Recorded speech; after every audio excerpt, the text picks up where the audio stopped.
quick because my phone is dying.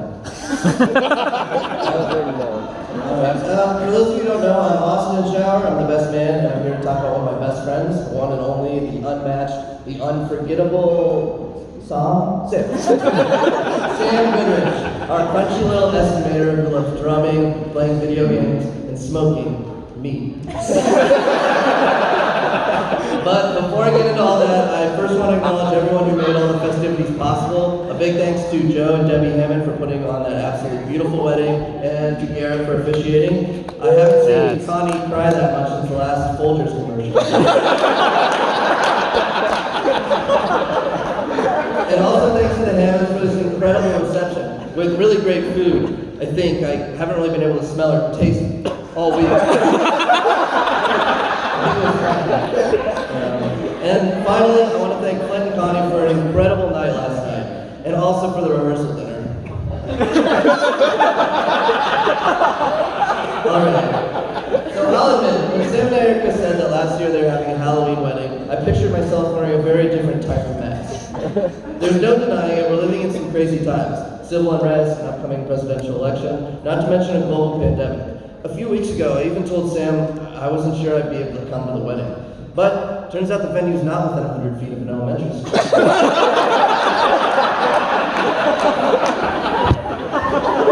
Everything I read online about how to do a U.S. speech said the same things. Keep it brief, focus on the couple, don't mention your fringe theories on 9/11. Well, 2 out of 3 ain't bad. Now let's talk about controlled demolition. I'm kidding. It was in both towers. But we're here to focus on the happy couple. Don't they look great? You guys really look incredible. Just stunning. What a beautiful couple. They really complement each other. One has creamy white skin, beautiful eyes, and just an absolutely killer body. And the other one's Erica.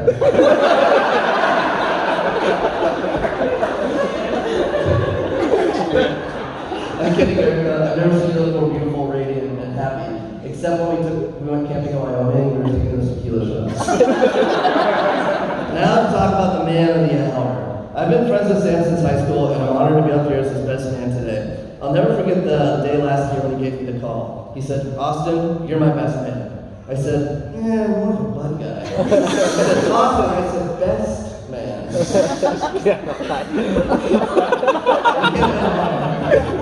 Now, I knew who Sam was in high school, but I actually met his sister Lauren first, because she worked for the school paper, and I was always in there getting my mugshot taken.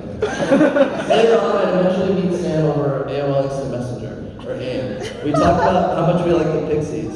To be clear, the Pixies are a music group, we weren't talking about how we actually like Pixies like Tinkerbell or something. Although Sam and I think we both agree that she's very hot. Great body. Huge wings. A great personality. Great personality. So Sam and I eventually started playing music together, him on drums and me on guitar, because we realized we loved all the same bands. Pavement, Built to Spill, Dinosaur Jr., The Ice Cream Sandwiches, Jimi Hendrix, James Joplin, Joan Baez, The Who, Shut It Up, Fly, and Family Stone. I know a lot of bands. And whenever we would drive around Topeka in his Camry, we'd blast that music and suck down Marlboro 27s taken from the Auburn Apple Market. It was also in high school that Sam first started getting to know Erica. I remember him telling me, "Dude, I just started hanging out with the hottest chick I've ever seen in my life." And then a few months later, he met Erica. When Sam eventually came to KU for college, we became roommates. We lived at 913 Illinois Street, Lawrence, together with Hunter, Colton, and Spence. We were rowdy back in these days, having people over, making noise complaints and so on, but they were some of the most fun times I've ever had in my life. A lot's changed since those days, but I still live with a roommate that pukes everywhere and shits in a box. Only now it's my cat and not Colton.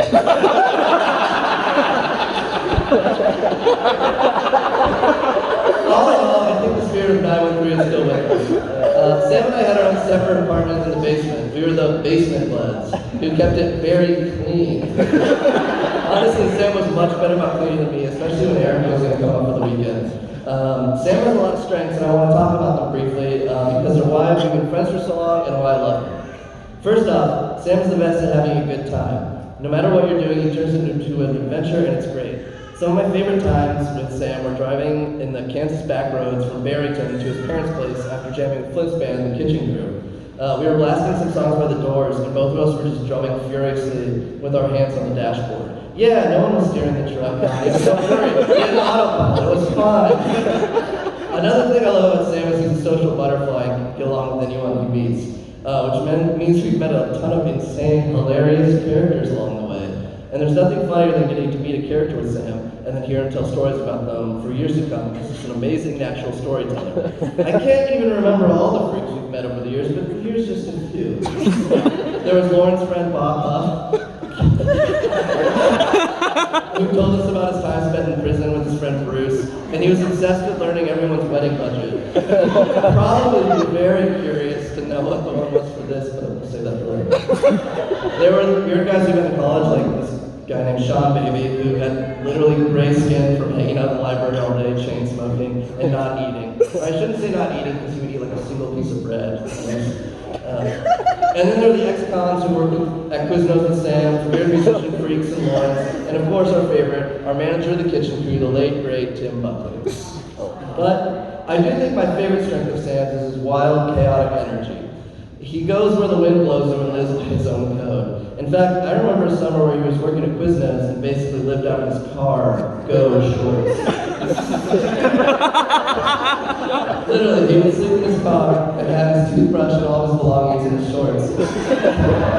Another wild time was when we were all hanging out at Luke's Lake House in Lake Wabunsee for Labor Day weekend, and at some point in the night, Sam fell off the deck. Morning. It was the morning, sorry. We noticed that afterwards he had a big scratch down the middle of his face. He looked like Scar from The Lion King, only Scar had more hair. Sam and I ended up driving to Cracker Barrel in Topeka, and somehow Sam forgot his wallet, his keys, and his shoes. I don't know how you forget your shoes, but Sam did. So he had the only shoes I had in my car were for my shoes, which he described as tiny baby elf shoes. Yeah, I have feet. So Sam grabbed his stinky Neanderthal toes inside, really basically like wedges, and we went to Cracker Barrel. And when the woman at the register saw the scar on Sam's face, she asked what happened, and he explained, I fell off the deck on Labor Day. And she said, today's Labor Day. He said, oh, I fell off the deck today. So some of his strengths. Sam loves having a good time, he's extremely social, and just full of his wild energy. He's basically a puppy. A puppy that loves drinking beer. However, all those strengths don't represent Sam as a whole person. He can also be a little baby sometimes. I remember one time in high school we came over to jam and my mom made the grave mistake of making a frozen pizza with onions on it. And Sam has never let me forget this. And while Sam loves having fun, he can be unstructured, scattered, and doesn't know always where to direct his wild energy. Maybe he doesn't see that his own love of fun can get in his way sometimes. Like when he lost his phone charger for an entire weekend in college and Erica got mad, or when he's too busy messaging me on Gmail to get the accurate PVC prices at work.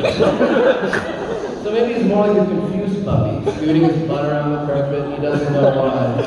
Luckily, Sam's very close with the top-notch veterinarians. And she knows the only way to get that puppy to stop dragging his butt on the carpet is by expressing this sweet animal pleasure. That's right. Sam's wild energy can build up and get him into trouble, but Eric is able to release that energy in a productive way. And that way, they balance each other out perfectly. He's scattered while she's scheduled. Sam loves having fun in the moment, but Eric is planning to make sure they can get to all the fun stuff they want to do. It's a really great yin yang, Lennon McCartney, Jerry Garcia, Robert from the Grateful Dead. That kind of relationship is fun. Sam and Eric are a great couple because they both love having fun. And somehow they have endless energy and are always getting up at like 2 a.m. to go on hikes or go skiing. Sam really is so much happier with Erica. She's kind, caring, strong-willed, knows what she wants, really nice, and she adds a completeness to his life, a way to restructure his energy in a healthier way. A hike can be tiring, but it makes the 7 beers after taste better. Traveling to Prague can be stressful, but it makes the 7 beers in the airport bar. A finger at the dog's butt can be uncomfortable, but once those glands release that built-up fluid pressure, best feeling in the world. Keep that in mind in a few years when you spice things up. And that's what a relationship should be. A partner that makes you a more complete person by balancing your weaknesses with your strengths, making you more well-rounded, and giving you support so your own personality can shine. I love you guys, and I'm going to come give you a hug. But before my phone dies, let's raise a glass to Sam and Erica. As Tony Soprano would say, a salud.